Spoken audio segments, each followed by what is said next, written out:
అనగనగా ఒక ఊరిలో చిట్టి అనే ఒక చిన్న పిల్ల ఉండేది. చిట్టి రోజు తన ఫ్రెండ్ లక్ష్మితో కలిసి ఆడుకుంటూ ఉండేది. అలానే ఒకరోజు ఇద్దరు కలిసి ఆడుకుంటూ ఉన్నారు. అదే టైంలో వాళ్ళకేం కనిపించిందో తెలుసా? ఒక టేబుల్ కనిపించింది. ఎలా అయినా సరే ఆ టేబుల్ ఎక్కి ఆడుకోవాలి అని ఇద్దరు ఆ టేబుల్ దగ్గరికి వెళ్ళారు. కానీ వీళ్ళిద్దరేమో చిన్నపిల్లలు కదా! ఆ టేబుల్ ఏమో చాలా ఎత్తుగా ఉంది. అందుకని ఎలా అయినా సరే ఫస్ట్ ఆ టేబుల్ ఎంత హైట్‌లో ఉందో తెలుసుకోవాలి అని ఇద్దరు అనుకొని, ఇద్దరు కూడా వాళ్ళ చేతులతో ఆ టేబుల్ హైట్‌ని లెక్కించడం మొదలుపెట్టారు. ఫస్ట్ ఏమో లక్ష్మి లెక్కించింది. అప్పుడేమో లక్ష్మి చెయ్యి చిన్నది కదా! తనకి 13 జానల హైట్ వచ్చింది. తర్వాత మన చిట్టి లెక్కించింది. తనకేమో 15 జానల హైట్ వచ్చింది. ఇద్దరూ కూడా చాలా ఆశ్చర్యపడ్డారు. అదేంటి? మనిద్దరం కొలిసింది ఒకే టేబుల్ కదా! కానీ ఈ కొలతలెందుకు వేరు వేరుగా వచ్చాయి? మరి నువ్వు కరెక్ట్‌గా లెక్కించావా? లేదంటే నేను కరెక్ట్‌గా లెక్కించానా? అని ఇద్దరు ఆలోచించుకుంటూ ఉన్నారు.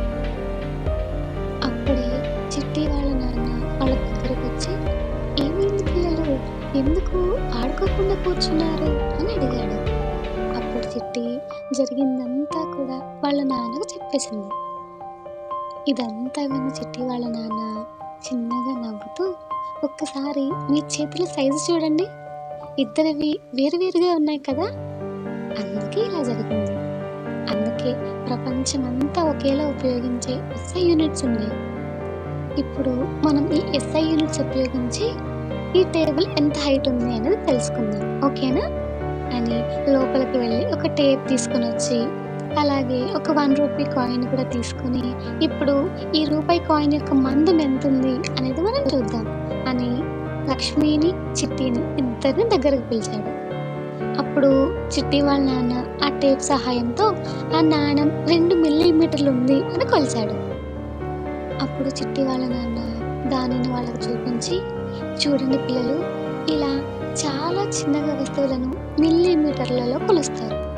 ఇప్పుడు ఇది 2 మిల్లీమీటర్లు ఉందని చూసాం కదా! దీనికన్నా కొంచెం పెద్ద వస్తువు ఉంటే దానిని సెంటీమీటర్‌లో కొలుస్తారు. అంటే 10 మిల్లీమీటర్లు కలిస్తే 1 సెంటీమీటర్ అన్నమాట. ఫర్ ఎగ్జాంపుల్, ఇదిగో ఇప్పుడు మనం ఈ బుక్‌ని మెజర్ చేద్దాం. ఓకేనా?"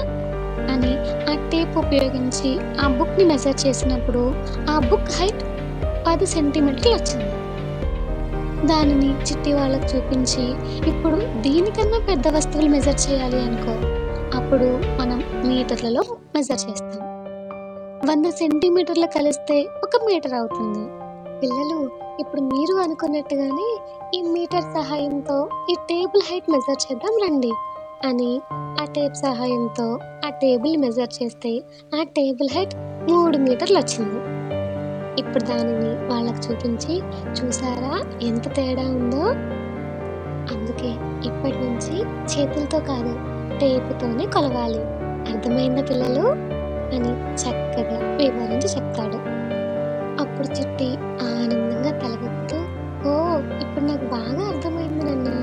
ఇక నుంచి నేను కూడా సరైన కొలత కోసం ఈ టేపు లేదంటే స్కేలుని మాత్రమే యూజ్ చేస్తాను.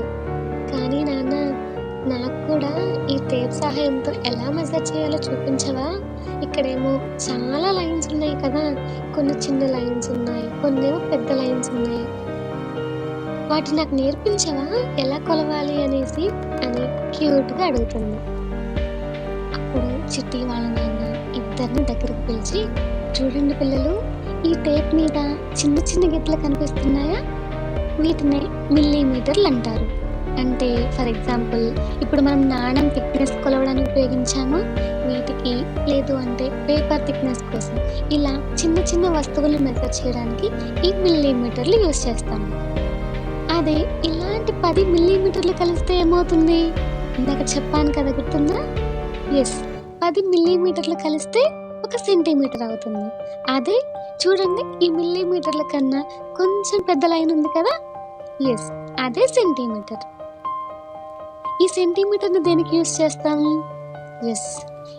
ఇంకొంచెం పెద్ద వస్తువులు అనగా ఒక బుక్ కానీ, ఒక పెన్ గానీ, ఇలాంటి వస్తువులు ఏమైనా మెజర్ చేయడానికి ఈ సెంటీమీటర్ అనేది మనం యూజ్ చేస్తాం. ఇప్పుడు ఈ బుక్, ఈ పెన్ ఇలా కాకుండా ఇలాంటి పెద్ద టేబుల్స్ లేదంటే క్లాత్ గానీ, ఇలా కొంచెం పెద్ద వస్తువులు మెజర్ చేయడానికి సెంటీమీటర్ సరిపోలేదనుకో నెక్స్ట్ ఏ మెజర్‌మెంట్ తీసుకుంటాం గుర్తుందా? యెస్. మీటర్ తీసుకుంటాం. ఒక్క మీటర్ అంటే ఎంత? గుర్తుందా? యెస్. 100 సెంటీమీటర్లు కలిస్తే 1 మీటర్ అవుతుంది అని చాలా వివరంగా ఆ టేప్ సహాయంతో ఎలా మెజర్‌మెంట్స్ తీసుకోవాలి అనేది చాలా వివరంగా ఇద్దరికీ ఎక్స్‌ప్లెయిన్ చేస్తాడు. అప్పుడు చిట్టి ఆనందంగా, ఓహ్! ఇప్పుడు నాకు బాగా అర్థమైంది నాన్న. ఇక నుంచి నేను కూడా సరైన కొలత కోసం ఈ టేప్ లేదంటే ఈ స్కేల్ మాత్రమే నేను ఉపయోగిస్తాను అని ఆనందంగా చెప్తుంది. ఇంకప్పుడు చిట్టి వాళ్ళ నాన్న, ఓకే చిట్టి నీకు బాగా అర్థమైంది కదా! సరేరా ఇప్పుడు మనం మన పక్క ఊర్లో ఉన్నటువంటి మన బంధువుల ఇంటికి వెళ్ళొద్దాం. అదేమో చాలా దూరం కదా! 5 కిలోమీటర్లుంటుంది. చీకటి పడకముందే వెళ్ళి తిరిగొచ్చేద్దాం అని అన్నాడు. అప్పుడు చిట్టి ఆశ్చర్యంగా, నాన్న 5 కిలోమీటర్లా? అంటే ఎంత దూరం నాన్న? అని ఆశ్చర్యంగా అడుగుతుంది. అప్పుడు చిట్టి వాళ్ళ నాన్న మళ్ళీ ఒక చిన్న చిరునవ్వు నవ్వి, చూడు చిట్టి, మీటర్ కంటే ఇంకా ఎక్కువ దూరాన్ని కొలవాలి అంటే మనం ఈ కిలోమీటర్‌ని ఉపయోగిస్తాం. ఇప్పుడు ఒక మీటర్ అంటే ఎంతో చూసాం కదా! ఇలాంటి 1000 మీటర్స్ కలిస్తే 1 కిలోమీటర్ అవుతుంది. అర్థమైందా ఎంత దూరమో? అని కిలోమీటర్ గురించి కూడా చక్కగా వివరించి చెప్తాడు. అప్పుడు చిట్టి, ఓహ్! నాకు బాగా అర్థమైంది నాన్న. అయితే చిన్న వస్తువుల్ని మెజర్ చేయడానికి మిల్లీమీటర్, దానికన్నా పెద్ద వస్తువుని మెజర్ చేయడానికి సెంటీమీటర్, దానికన్నా పెద్ద వస్తువుని మెజర్ చేయడానికి మీటర్, దానికన్నా పెద్దదైతే కిలోమీటర్ యూజ్ చేస్తాను. అంతే కదా! నాకు బాగా అర్థమైంది నాన్న. అయితే పద మనం చాలా దూరం వెళ్ళాలి కదా! తొందరగా వెళ్ళి చీకటి పడకముందే మళ్ళీ తిరిగొచ్చేద్దాం అని చెప్పి ఆనందంగా వాళ్ళిద్దరూ కూడా వాళ్ళ ప్రయాణంలో ముందుకు వెళ్తూ ఉంటారు.